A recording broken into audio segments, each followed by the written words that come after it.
il n'y a pas eu plénière tout simplement parce que nous sommes tombés sur l'activité 63 où on n'a pas eu le quorum dans la salle de plénière. Physiquement, seulement 4 députés sur 38 ou 39 que nous sommes. C'est d'autant plus regrettable. Pourquoi? Parce que nous avons eu une matière importante à traiter aujourd'hui.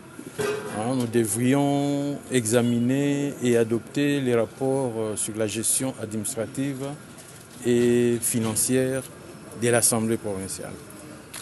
Nous sommes le 29, nous allons clôturer dans moins de 48 heures. Donc il était vraiment temps qu'on puisse adopter ces rapports. Malheureusement, faute de quorum, comme ça peut arriver souvent, nous avons quand même essayé d'appeler plusieurs collègues. Il y a eu ceux-là qui ont avancé des raisons d'ordre de santé, des raisons d'ordre logistique, des raisons d'ordre financier, surtout financière, parce que nous avons quelques collègues qui étaient partis fêter dans leur base et qui n'ont pas pu remonter, faute de carburant, faute de moyens qui pourraient leur permettre de regagner Matadi. Il n'y a pas eu sabotage parce que nous sommes là et nous sommes rentrés dans la salle de plénière. Ils ne voulaient pas revenir finalement. Moi, personnellement, je les ai suppliés. Et j'ai entendu deux, notamment l'honorable José Matoko, qui a supplié ses collègues de revenir.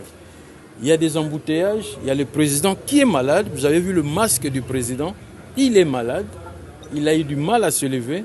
Il est quand même venu. Je pense qu'avec tout le temps que vous passez à l'Assemblée provinciale, vous savez qu'il y a des plénières qui commencent aussi en retard.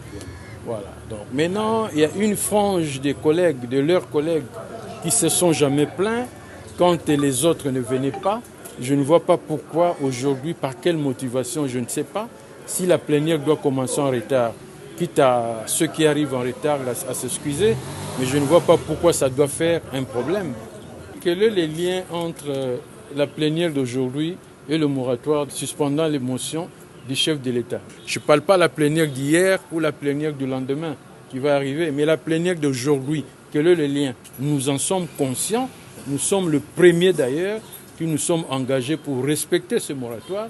Il y a même déjà la commission PAJ qui est saisie pour travailler sur ce moratoire. Le moratoire, c'est tout un texte, que personne ne vous trompe. Si vous demandez à la commission PAJ, ils vont vous dire qu'ils ont déjà la mission du président de l'Assemblée pour travailler sur le moratoire que nous allons voter, que l'Assemblée provinciale du Congo central va voter parce que nous sommes respectueux des textes, nous sommes dans le respect des instructions du président de la République.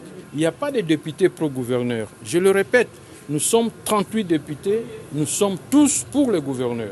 Seulement, nos attributions, nos prérogatives doivent être respectées.